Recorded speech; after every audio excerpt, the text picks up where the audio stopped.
Part 2. All right, so we're driving through Oklahoma, going back up to South Dakota. We've been in Texas, Amarillo area to visit Lori's cousin, Melissa. Had an awesome time down there, getting to visit her uncle and aunt in the nursing home. They're doing quite well, actually. Melissa's doing well. Melissa opened up her house and just got to spend some quality time with her. Went to church yesterday morning at a place called, what was the name of it? Messiah's house. Messiah's house. Yeah, that was Awesome worship. really good worship. Really neat message. If you're ever in Amarillo, that's a neat place to go visit. Last night, we went to a fellowship on the north side of Amarillo, which was kind of interesting. I don't remember the name of that place either. The Door. The Door. Yeah. It's part of The Potter's house. Part of the Potter's House ministry. Not T.D. Jakes' Potter's house. And they're kind of all over. Kind of interesting. I had a guy come up to me and ask me about my salvation, and I guess he assumed that I wasn't saved, which was kind of interesting. But he felt the need to go ahead and lead me through repentance prayer, which is fine. That's good, because how many times we don't have the boldness to ask somebody whether they're saved or not, to share the love of Jesus with them. But so that's a good question to ask you.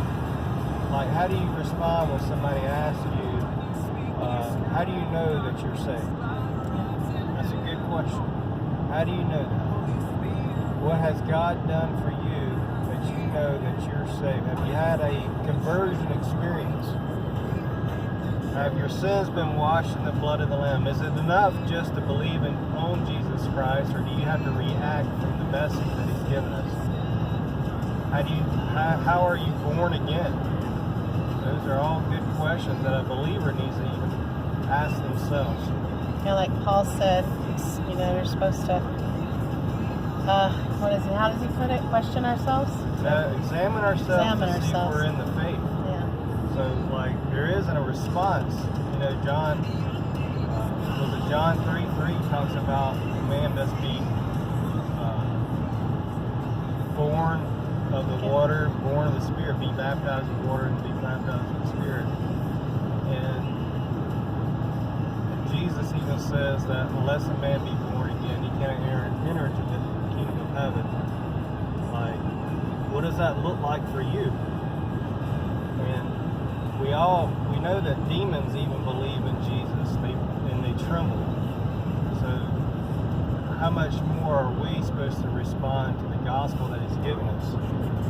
Because the Word also says that we will know them by their fruit. Do we have good fruit coming from our tree, or do we have bad fruit?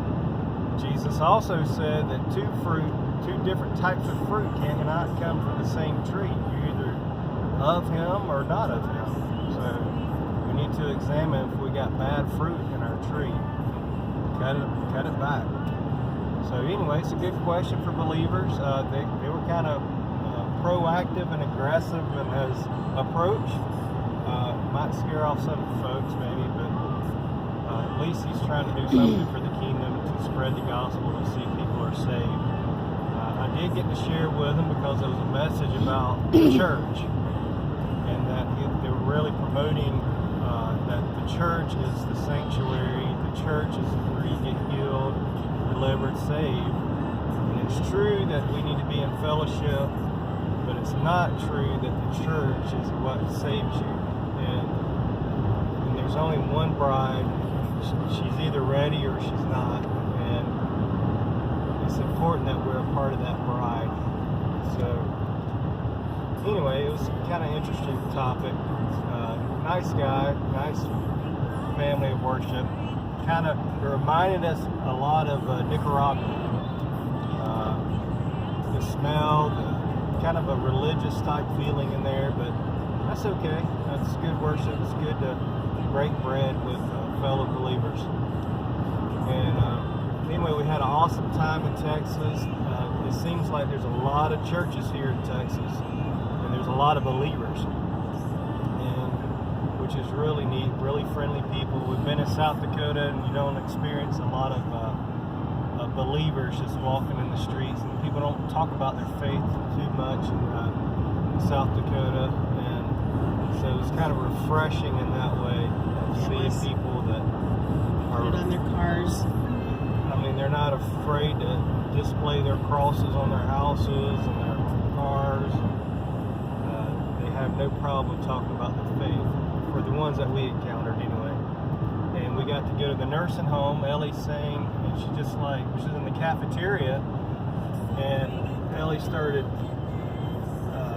playing her ukulele, and she was singing one song after another. It was like 2 hours of playing her ukulele, and it was amazing. These guys, older people in the nursing home, they first they only started with a handful.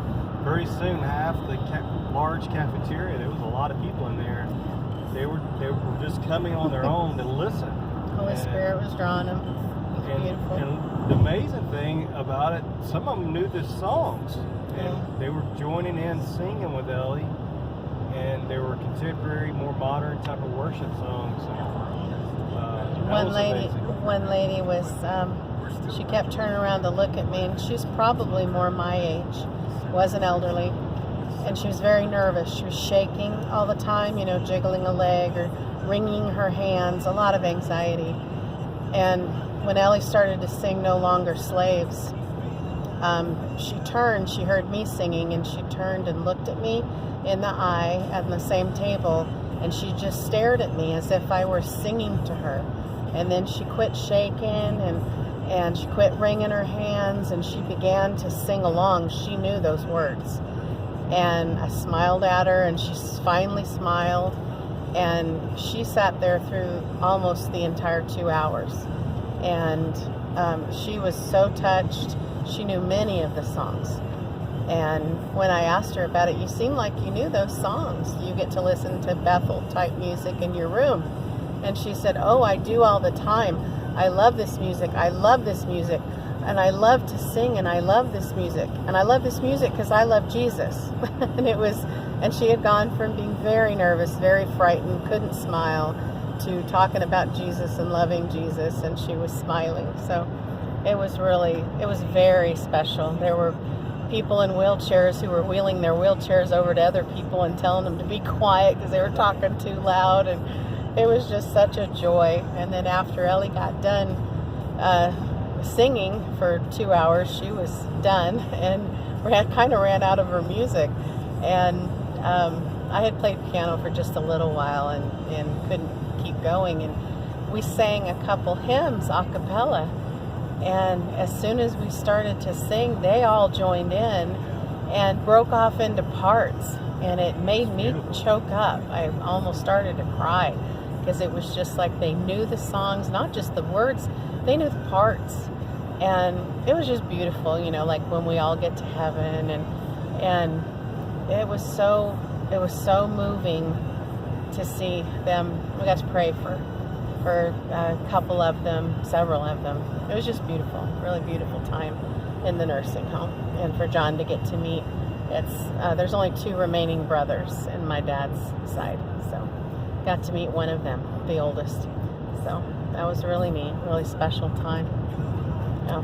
There was a lady that was 102, right? 102 years old. Her name was Margaret, my mom's name. She was not in a wheelchair. No, she was just walking all hunkered over, but she was walking, and she was all put together and looked pristine, and her only problem was, you had to kind of holler in her ear. But, 102, it was amazing. Well, that's more than twice my age, and she was just, well, not twice my age, but she was up there. It was incredible. She had her hair all done up perfect from the the beauty salon, and nails done, and her perfect. That was the 92-year-old too. She had perfect nails and leopard skin. This 92-year-old, she looked so adorable. This beautiful sweater and her leopard skin tight leggings and little flat ballet flats, totally Texas. Yeah, big hair, long, I don't even know what color her nails were, but they were painted.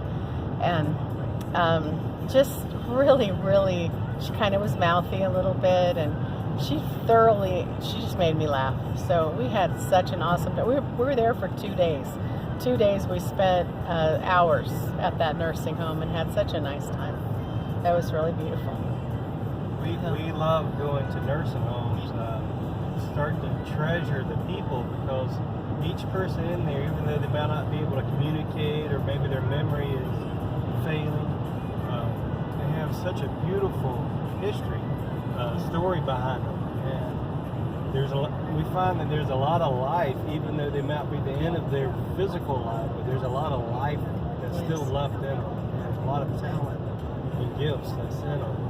And we just want to encourage you, if you've never been to a nursing home, or you're a little scared or worried or a little timid about what to do or whatever, these people are just, they love to be just visited, talked to, and just love on them. And it's amazing the amount of love they are willing to give back. And just, you don't have to be worried about what to say or whatever. Just go and love on them. It's amazing how God will use you in a place like that.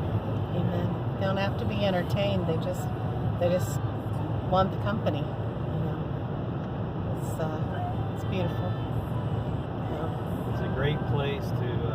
Most places are open if you play an instrument or sing. They'll just let you go in there and sing, or have a dog that you want to bring in and go to room. They definitely, most places welcome it. We have never found a place that tells you to stay out. And most places let you go door to door and pray for the individual residents even. And they're open for it. Anyway, we had an awesome time. Thank you for all your prayers. And God has been working in our lives tremendously. Maybe sometimes we'll share some of the things that He's been showing us. And a lot of brokenness, a lot of repenting, a lot of humility, and Ellie's been really seeking the Lord's face, and it's amazing how He's stretching her faith. And I guess that would be a word that she probably would give, is how, if we ask for a little bit of faith, that God can increase it, make it larger and more. Amen. That our faith, all of our faiths, needs to be increased more. And just start asking Him for things, and you'll start seeing Him answer, and then you start asking for bigger things, and you start seeing more and more of what He desires to do.